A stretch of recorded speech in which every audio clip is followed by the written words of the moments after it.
Fala, gente. Walter na história do Brasil. E agora a gente vai falar sobre a insurreição pernambucana. Ela aconteceu entre os anos de 1645 a 1654. Para que a gente possa compreendê-la, é fundamental que você tenha acompanhado as aulas anteriores. Tenha a dimensão do que representou a União Ibérica, tenha a dimensão do que representou a restauração monárquica em Portugal, os acordos que Portugal acabou selando com a própria Holanda, porque, caso contrário, haverá uma certa dificuldade de compreensão desse conteúdo. Beleza? Quando a gente fala de insurreição pernambucana, ela representa a terceira fase da história dos holandeses no território brasileiro. E essa terceira fase ela é marcada por uma série de conflitos, e esses conflitos acabaram por resultar na expulsão desses holandeses do território brasileiro. Tá? Então, a insurreição pernambucana ela foi causada por uma série de aspectos, uma série de fatores. Fundamentalmente, a gente costuma citar 3 fatores. O primeiro deles, a cobrança de impostos. A Holanda, dentro dessa conjuntura, ela estava numa situação bastante complicada, porque os holandeses haviam se envolvido na Guerra dos 30 anos, essa Holanda ela assistiu a uma queda no preço, uma queda no consumo do açúcar na região europeia, visto que essa Europa estava envolvida numa série de conflitos, então ela estava em dificuldades econômicas e, portanto, a partir de 1641, a Holanda ela muda de postura, né? Através da Companhia das Índias Ocidentais, se ela foi parceira dos senhores de engenho na construção, na reconstrução dos engenhos, a fim de que houvesse ali uma produção de açúcar, neste contexto histórico, a Companhia das Índias Ocidentais ela passa a ter uma outra postura. Essa postura, inclusive, de cobrança de impostos, cobrança de dívidas, acabou criando uma cisão entre a Companhia das Índias Ocidentais e o próprio Maurício de Nassau, que veio a ser demitido ou pediu demissão em 1644. Tá? Então isso é um processo, né? A história é sempre um processo. A insurreição pernambucana é de 45 a 54, mas você tem história enquanto processo. E aí, para a gente entender esse processo, a gente tem que voltar um pouco na própria história. Tá? Por isso é fundamental que vocês assistam aos vídeos anteriores. Então a primeira causa é essa cobrança de impostos. Uma outra questão que é fundamental é a cobrança das dívidas. Né?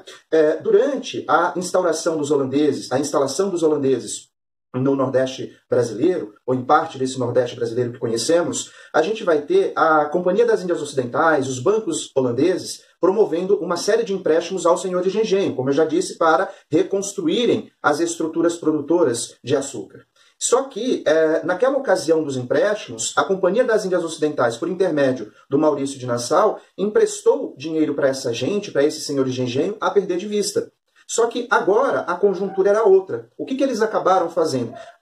Passaram a cobrar as dívidas que haviam sido construídas ao longo do tempo. Então, queriam que os senhores de engenho pagassem imediatamente as suas dívidas. Para quê? Para que eles tentassem reequilibrar as finanças na Holanda, visto que as finanças lá naquela região estavam muito complicadas em virtude do envolvimento da Holanda numa série de conflitos. Tá bom? E aí, aqueles que não tinham a possibilidade de fazer o pagamento de suas dívidas, de saldarem as suas dívidas, poderiam ter, inclusive, os seus engenhos confiscados. Então, imaginem só como é que estará o ânimo desse senhor de engenho que não tem efetivamente como pagar essa dívida de forma imediata e vai acabar tendo o seu engenho sendo confiscado. Tá? Então você tem aí um aumento do desânimo frente à presença dos holandeses nesse território. Tá? Um outro ponto fundamental é a intolerância religiosa. Né? Quando da substituição do Maurício de Nassau por uma junta governista, a gente vai ver que haverá uma mudança de postura no que diz respeito à religiosidade. Se durante o Maurício de Nassau ou a administração nassoviana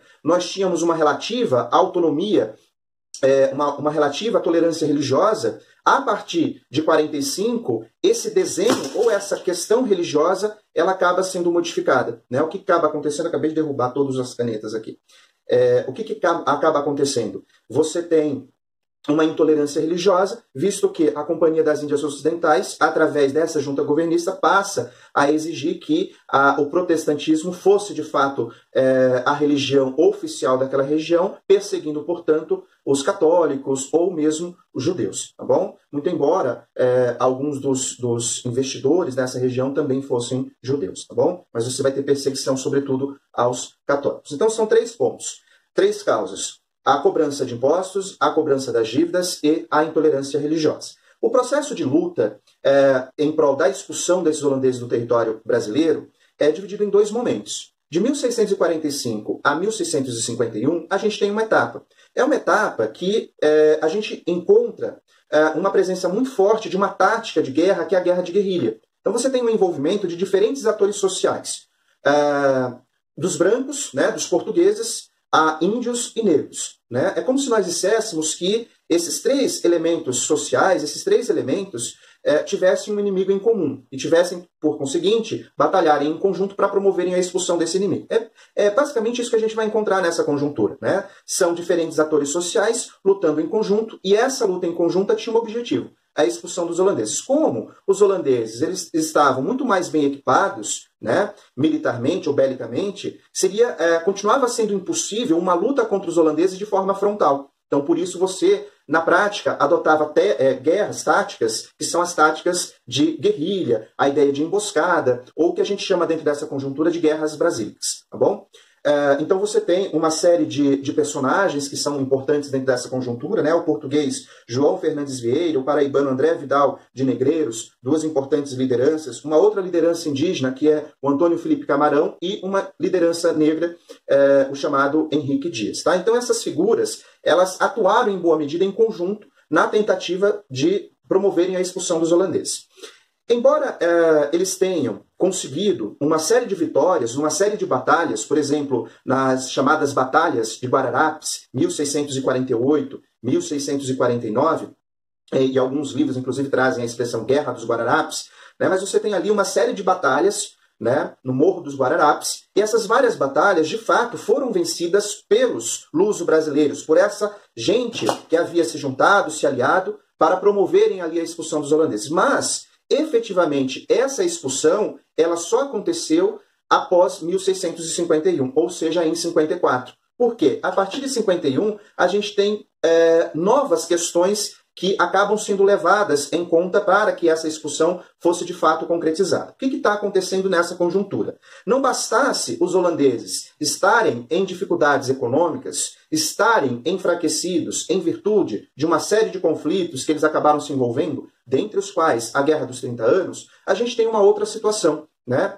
Que é um conflito que se inicia entre os holandeses e a Inglaterra, a chamada Guerra Anglo-Holandesa, que tinha como principal objetivo o domínio das navegações. Dentro dessa conjuntura, a Inglaterra passava ali no século XVII pelas revoluções inglesas. Dentro desse contexto, era comandada pelo Oliver Cromwell, e ele tinha um objetivo específico, né, que era consolidar a Inglaterra enquanto rainha dos mares. Né? Esse caminho já havia sido pavimentado pela Elizabeth I, quando ela venceu o Felipe II, o rei espanhol, venceu a chamada Invencível Armada, mas faltavam muitos elementos para que a Inglaterra fosse a toda-poderosa marítima, dentre os quais ultrapassar os holandeses, ou seja, prejudicar a frota naval holandesa, a capacidade mercantilista dos holandeses dentro dessa conjuntura histórica. E aí você tem o Oliver Cromwell, lá na Inglaterra, criando o chamado Atos de Navegação. E aí esse ato de navegação incomodou muito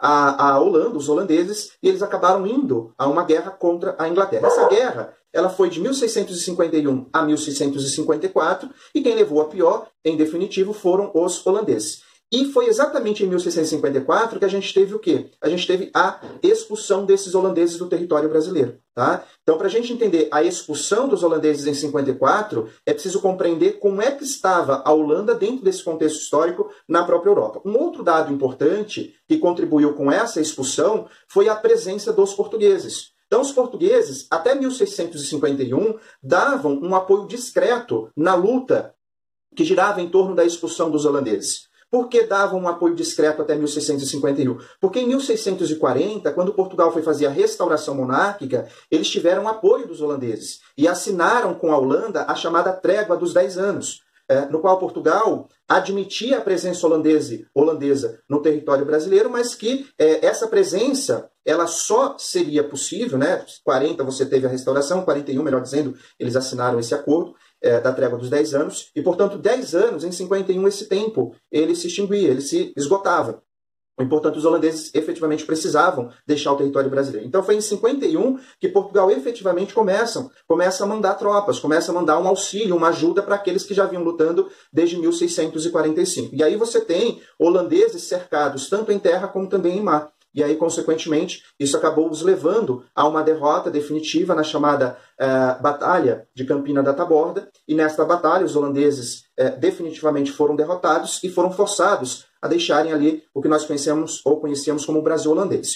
Claro que os holandeses, embora derrotados e enfraquecidos na Europa, não reconheciam essa derrota por excelência, ou não reconheceram essa derrota por excelência em 1654. Foi necessário, alguns anos mais tarde, mais precisamente em 1661, a assinatura de uma paz chamada Paz de Haia, né, que consistiu basicamente numa indenização portuguesa aos holandeses. Então Portugal acabou indenizando os holandeses para que estes não mais ousassem ou não mais tentassem se apoderar do território brasileiro que eles reivindicavam. Tá? E quando os holandeses eles foram expulsos em 54, eles foram para a região das Antilhas, eles conquistaram a região das Antilhas, e ali na região das Antilhas eles passaram a utilizar toda a estrutura para a construção de engenhos. Então você tem um clima favorável, um solo agradável. Os holandeses, embora enfraquecidos, possuíam recursos suficientes para terem mão de obra disponível, visto que também, durante a presença holandesa no Brasil, eles também tinham dominado a região de comércio de pessoas, né, a chamada região de tráfico de pessoas no continente africano. Então eles tinham como montar uma estrutura produtora de açúcar. O que eles fizeram? Montaram engenhos na região das Antilhas, e essa produção de açúcar nas Antilhas acabou rivalizando com a produção realizada no Brasil. Tá? E aí é que a gente consegue compreender que a segunda metade do século XVII no Brasil, ou seja, na América Portuguesa, é uma segunda metade de século bastante complicado economicamente, porque você vai ter o declínio da produção açucareira.